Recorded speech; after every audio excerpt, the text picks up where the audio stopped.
can be the options for sellers? Do we really need to look into patent because it also adds up a lot of costs? I'd like to start a little bit further first to see whether it makes sense to get into the patents and at what point it does. Speaking, I never recommend people to start with a product. So what kind of things we can do in terms of packaging that will Couple things. First of all, packaging doesn't always matter. From my experience, not every product. stay in Amazon POS? You want me to start, right?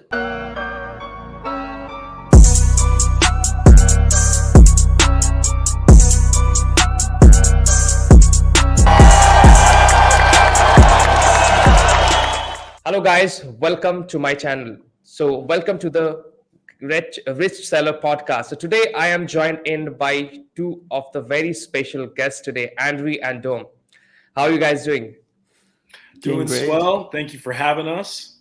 Thanks for having me. Yeah, You're bringing people from around the world on one podcast. This is amazing. Yeah, I love it. thanks so much. Yeah, that is the goal with this. Before we jump in, let me discuss about the topic to the audience. So our today's topic is about strategies to brand your product on Amazon.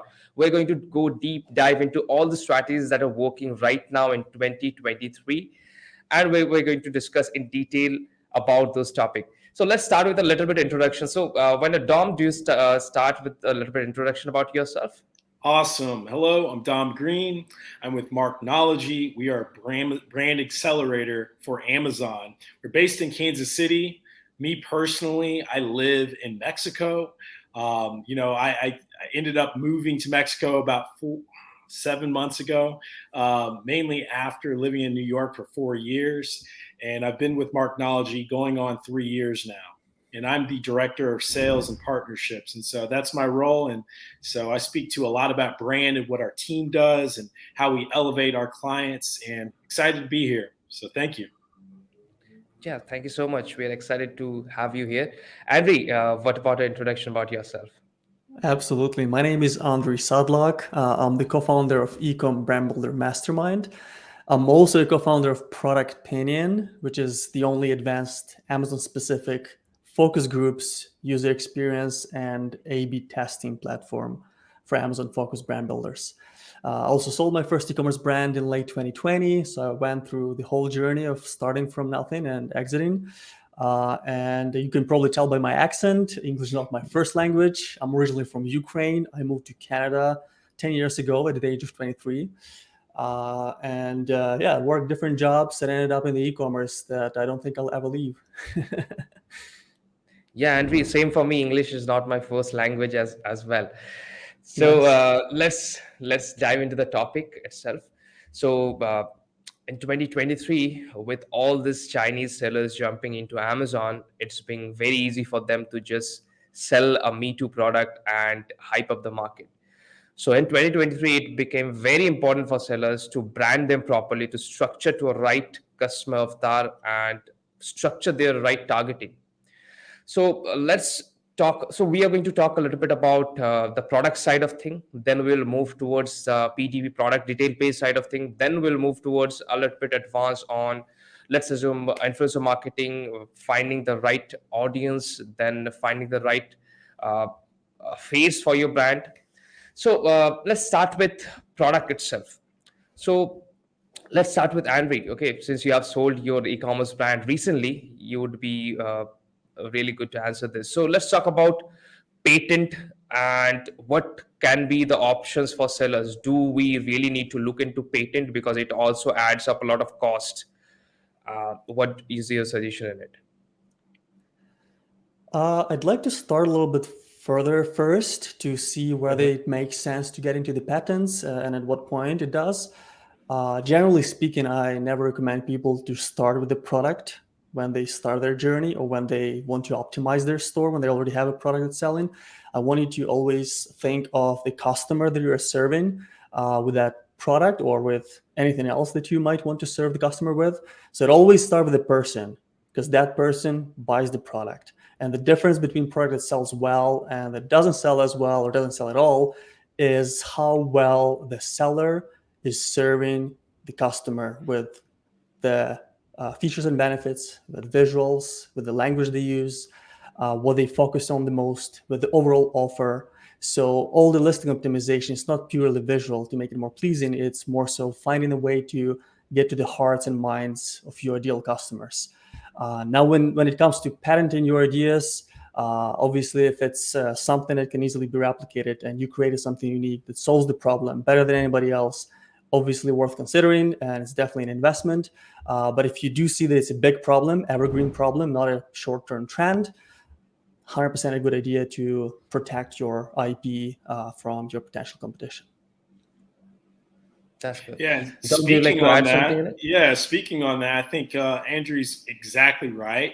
From what we've seen, the patent process, it can be very lengthy, it can be very costly, but, like he's saying, it's really about the approach of, the brand cohesiveness. And so you need to really get to the heart of your customers, the people that are going to actually rate and review your product.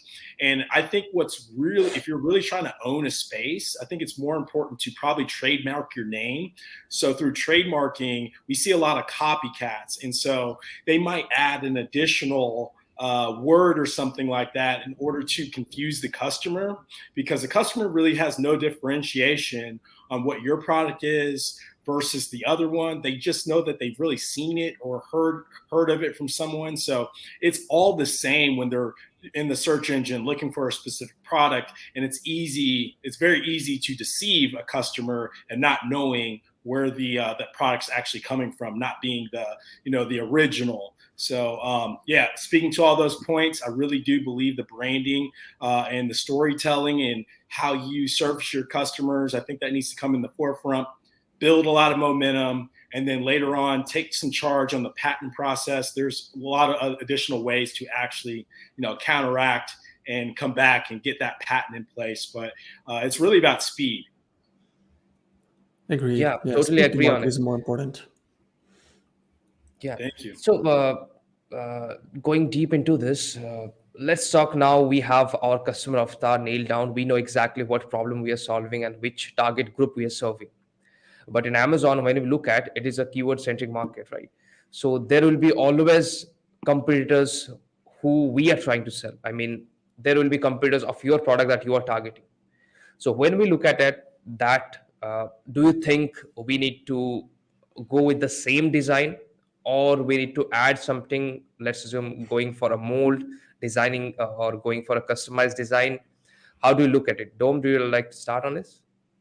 I think when it comes to design, if we're speaking on behalf of what the design, the marketing plan is with any product, we have to figure out exactly what features the customer's looking for and incorporating that into your marketing plan. So that could be your images, what's really going to speak to that customer. But overall, if you just think that you need to compete with, the other people who are speeding and rushing to the market, you really need to really think about the customer, as Andrew was saying, that's that approach right there. Do we have a viable product that's going to be able to, supersede our competitors? Are we going to compete? What are the big differentiators, if anything? Andrew, Yeah, absolutely agreed. Just to add to it, because I definitely agree with what Dom just said. First of all, let's come back to the first thesis, which is never start with the product, start with the person.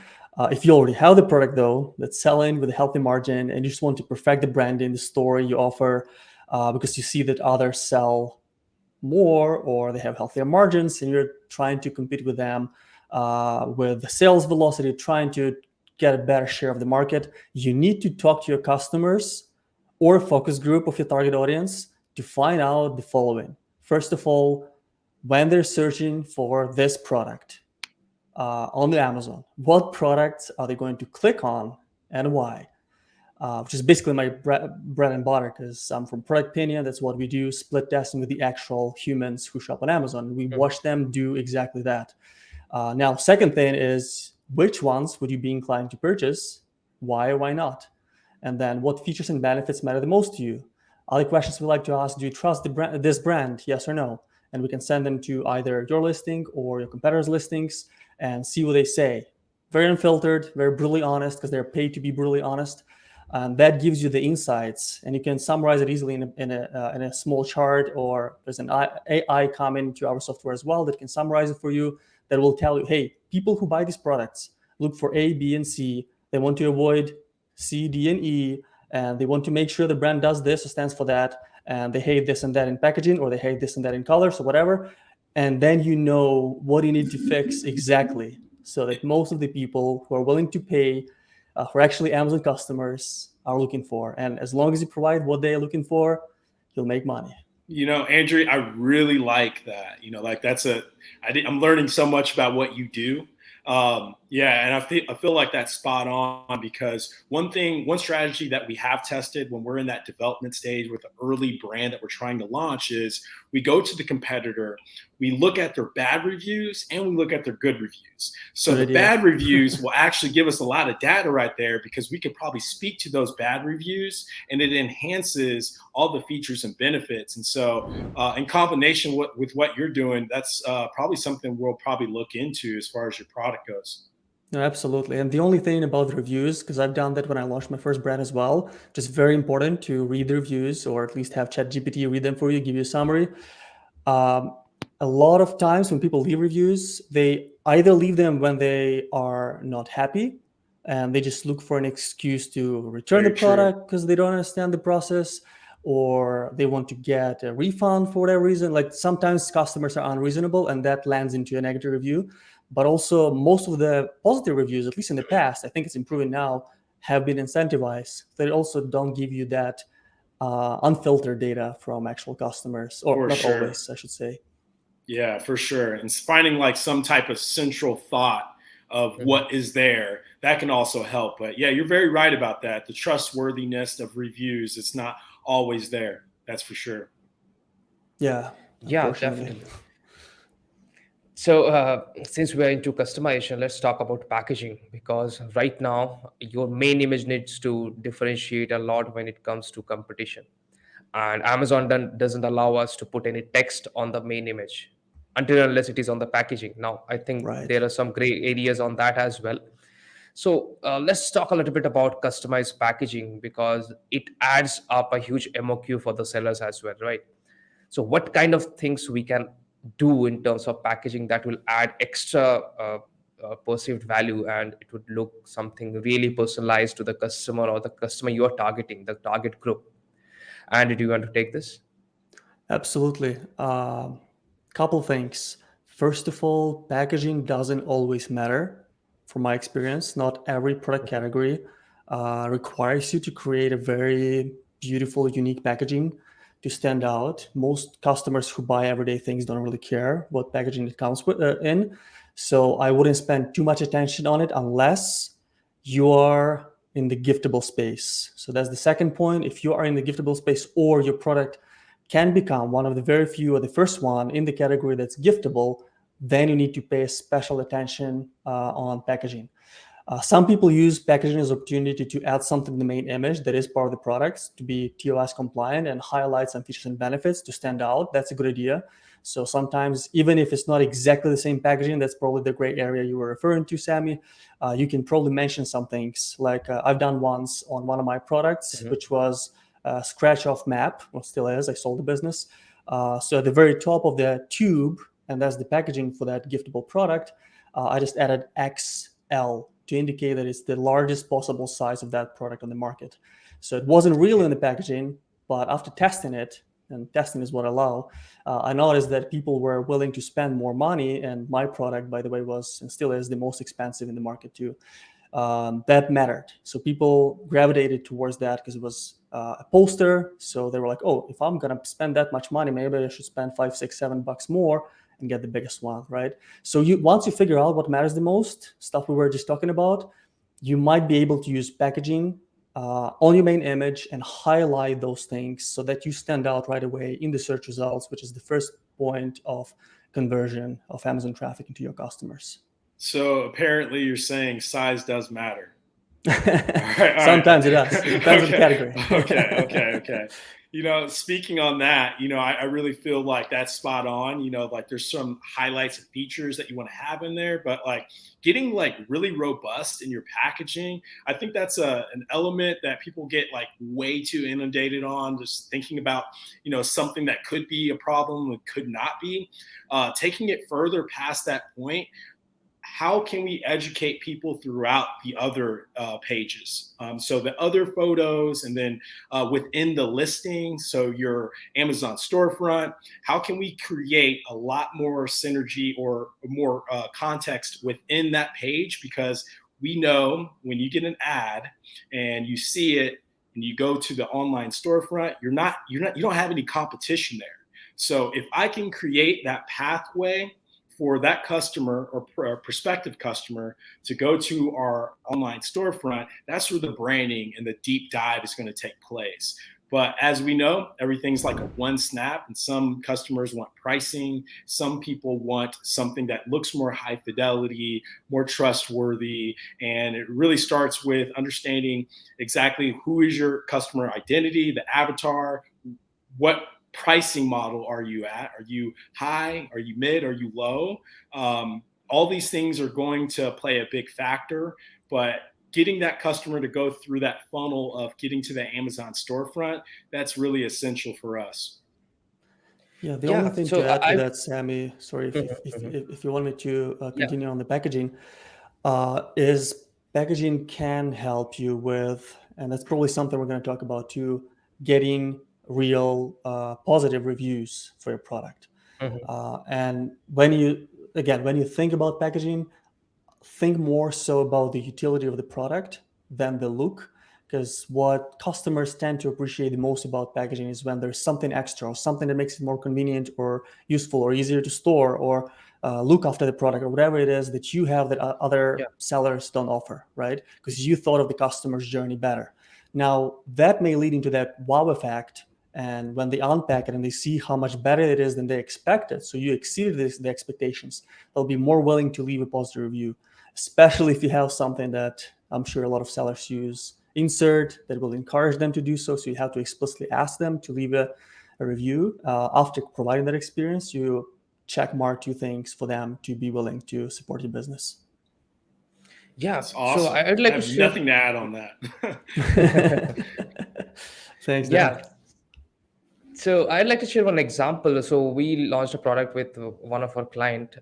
They were selling a 3-in-1 combo pack, and for them, their main image was not that much differentiating in the competition, and they were trying to use text in the image, but that will not be allowed by Amazon. So what we suggested them is, because their MOQ that the supplier was giving them is 5,000 pieces if they want to go for customized box.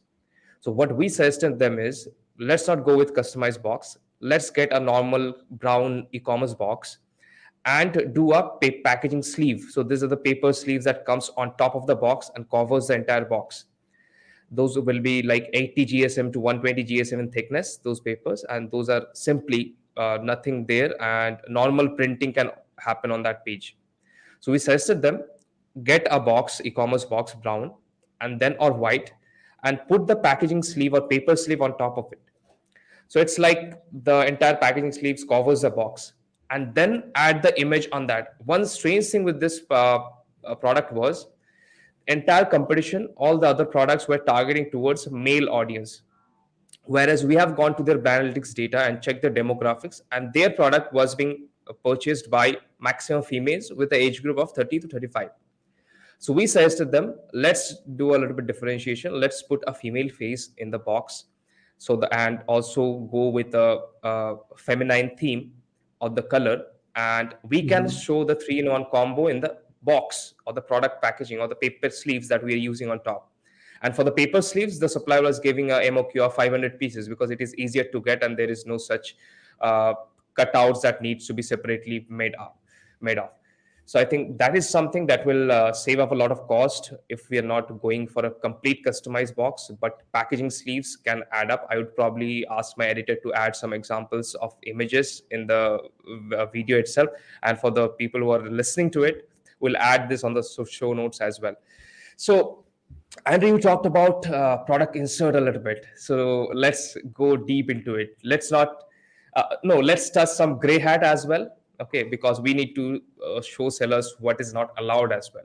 So why not you tell a little bit about product insert, what we can do in order to stay in Amazon TOS? You want me to start, right? Yeah.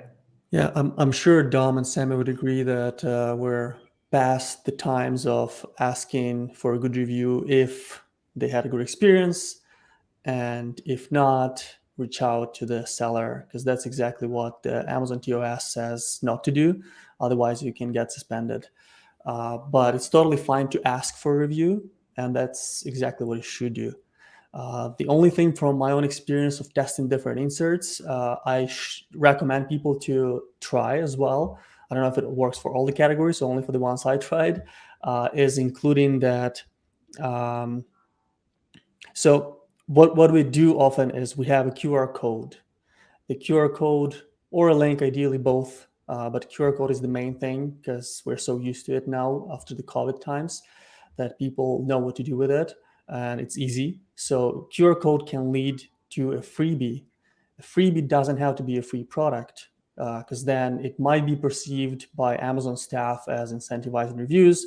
But if you provide some kind of supplementary material, an ebook, some kind of instruction, something that will enhance customer experience or add to it, say you sell kid stuff, you may add some kind of coloring books that they can easily print, whatever it might be, something that can get for free that they appreciate. There's value to it, which is exactly what I talked about. You can get those insights from your target audience, your focus groups, with tools like mine, or just by talking to people if you can.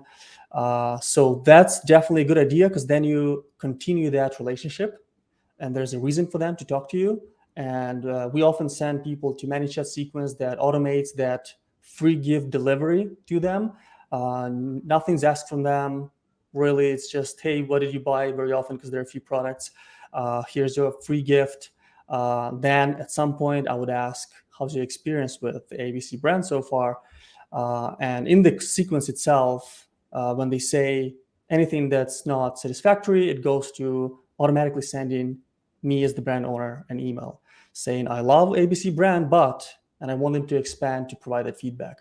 But if they just say it's amazing, I ask them, we'd love your honest feedback on our listing, and that's pretty much it. What also increases the conversion of people who look at the insert and end up scanning the QR code is saying that freebie is only valid for 7 days after the purchase. To them, it's like, oh, it's already been 2 days shipping. I need to hurry up, otherwise I'm gonna miss it. Realistically, it's gonna work anytime, right? But it creates that scarcity, so more people actually end up scanning it. So that's another hack you may want to use if you decide to go that route. That's awesome. Yeah, I like that. We actually have a similar new tactic, so to speak, where we've been utilizing a QR code that actually goes to a help desk for product support. Then also this landing page is one of the only landing pages that's actually approved by Amazon. It's on-site solution, on-site.io. That's what I believe it is, onsite.io. This will allow you to actually have a customized support button after they actually purchase the product. It'll be a yellow highlighted button if they want to go and leave a bad review directly on Amazon. And before that happens, we actually send them that QR code in the insert that allows them to scan and actually view some products or get the support or look at some FAQs. If there's anything negative in that review process, basically they're direct with our team. So our management team is there to provide that support, preventing and deterring them from giving us that negative review, but also being able to enhance that experience. If it arrived damaged or broken, we can send them a new product out there free of charge. Doesn't go to Amazon, because if it goes to Amazon, there's going to be a lot more cost and return and a replacement and all of that. It all adds up. And so what we want to do is be very proactive and then also incentivize them once we've had a positive conversation. And that's what it comes down to. We identify it as a warranty, a help desk. being there for support. You're dealing with the brand owner or manufacturer rather than Amazon, who has no relationship with that customer. We just now created a relationship. Yeah, I love that. Make it easy for them to talk to the brand instead of Amazon. Exactly. Good idea. Exactly. Gonna look into Thank the you. on-site. Yeah, please do. Please do. They're pretty much in their infancy stage right now, but they're signing up brands and manufacturers left and right. As a management company, you can actually manage all of your brands in one help desk. So it's really efficient. It saves us a lot of time overall. And what's the damage that one negative review can do? We all know that it takes a lot more than one good review to counteract that. Oh yeah, 100%. Okay. So what is the website again? Onsite.io, right? It's onsite.io, but what I can actually do, if there's a correction, I will send you a direct link. Definitely don't want to lose momentum here. I know we're on, short time. Yeah. So I would like to add on to this. We have seen there is a product called Crochet Kit, and they were offering a product insert with a QR code, leading them towards how to crochet course. I think that is also something. And also, I'm sure they are also using Pixel on their website. Not sure whether it is a gray hat or white hat, because they are driving to a separate website. And I think they will be easily retargeting their customer, because the entire website is pixeled as well. So let's talk a little bit about product detail page. Okay, so Dom, do you like to take on this? What all are the new features that are being added by Amazon? Because we can see there are a lot of things, and those lot of things that are newly added also adds up more placement for your product to be shown, or for your brand to be shown. For the most part, for us, when the PDPs, it's really about maximizing our real estate. And that's what we focus on the most. Meaning that if we know that we can actually get more details below each of our products, we need to focus our effort to making the brand feel cohesive, from the images, that the product images, all the way down to the bottom, where we can actually talk about frequently asked questions, do the bullet points and everything speak to what the product is and how the customer found our product. So the SEO needs to translate throughout the entire PDP. And the flavor of every conversation that we're having with all of our clients, do we have good video? And then in addition to that, do we have user generated content? So the voice is actually coming from someone else other than just our brand. Because at the end of the day, when someone actually has spent money with you, that's time, that's energy. They worked hard for their dollars. They're spending them wisely, hopefully during this economic crisis that we don't want to say. We're not going to get too political here, but we really need to identify with the customer and being able to incorporate something that's very interactive. And so let's beef up the video. Let's figure out a way that people can actually see the quality of your product and speak to that within the video as well. Because if you know your SEO, then you know exactly what needs to be incorporated in that video, so you can have more of a success of landing that customer. Yeah, Andri, do you like to add something on it? Sure. Yeah, well said, Dom. I agree with the UGC having a huge impact. It's definitely a game changer, basically for any brand, because people want to see others like them using the program, being happy with it, in order to be convinced and buy it. So if you have not done anything with UGC on your listings, you should. And it's easy to test, but even without any software, so you can just put it for a little bit. It's probably not going to damage your listing, because the whole reason we exist as Product Opinion is to minimize that risk of guessing, oh, maybe this will work better, and then it doesn't, and then you have drop in conversion and drop in your ranking, right? So instead, you want to split test in advance and only apply what definitely has huge chances of improving the conversion. But it's like UGC is something that you can't go wrong with, as long as you hit the right target audience, which also comes back to knowing your customer, which you should invest your time and efforts into, so you know who you talk to, what kind of people buy, why, and then you have the right faces that represent that target audience on your listing, your conversion will definitely go up. Aside from that, like technically speaking, posts and Amazon Live, I think that's what Sam was referring to. great ways to bring traffic to your listing. First of all, unless you pay the influencer on Amazon Live, it's free and you can do it yourself too. Amazon Posts, completely free, just the content that you probably already have and you at least should create more so. Because people who win the content game these days win the traffic game. The right content brings the right customers to your listing. And it's like, even if people just look at your listing and don't buy, it's still free traffic that you paid nothing for. So you don't really lose. You should use Amazon Post as much as you can. Try different things. Over time, you see which images or posts get the most traction, the most views, and the most conversion to the listing page. We do this pretty much for all the brands we work with. It makes a lot of sense. Also, stuff you can split test. But even if you do it wrong, still no hurt to your business whatsoever. So, yeah, and the more human it is, the better we find. So the more you see people using the product, applying where it's supposed to be applied. Same goes for reviews, because really that UGC in reviews is the most important thing too. So if you have some UGC in reviews, it's definitely going to increase your conversion. If you don't, at least put it into your A+ content and show how people use the product, they're happy, that these are the people like the customer who have been satisfied. So that's the whole premise of optimizing listing. You want to build it for the human that's going to buy. It's not Amazon who's buying. It's the actual real human being. Yeah, the post, I'm telling you, it's working crazy for a lot of our clients, mainly because it's unoccupied real estate that your competitors are not using. So if you That's know true. your competition, you need to get those posts there, because at the footer, you're going to see a more engaging way. And Amazon's always giving you some free tools to test. And so as long as it's free, you need to be doing it.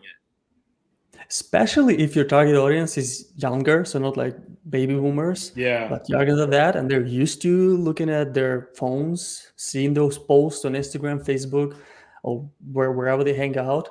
They'll see that at the bottom of your competitor's listing. They might as well click on it because they're curious, because it looks more native to what they're used Yeah. to looking at all the time, more engaging, more fun, right? It's And they'll end marketing up in your listing. ADD. It's marketing Exactly. ADD. You're like, ooh, what's that over there? That might be better. You know, that's a better looking girl. That might be a better looking product. You know, you Yeah, gotta occupy more real estate. you That's can for be sure. everywhere with that. Yeah. Yeah.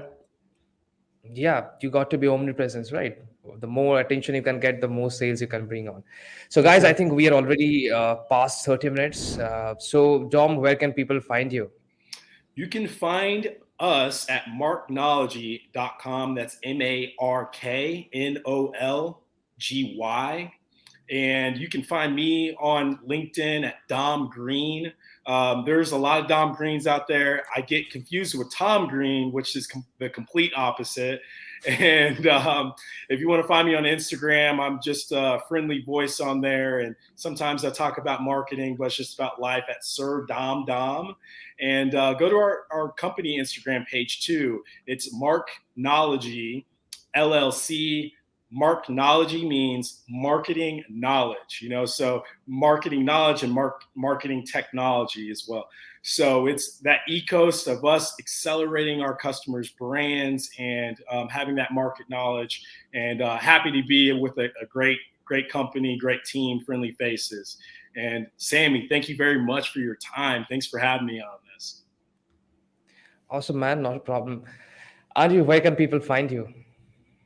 Oh, it's my first name, last name.com. So andrisadlak.com, ANDRISADLAK. If you're just listening to this, you'll find all my social media handles there. I'm everywhere: LinkedIn, Facebook, Instagram, you name it. And I'm happy to receive messages. I always talk to other brand builders. Super excited about what I do. So happy to help.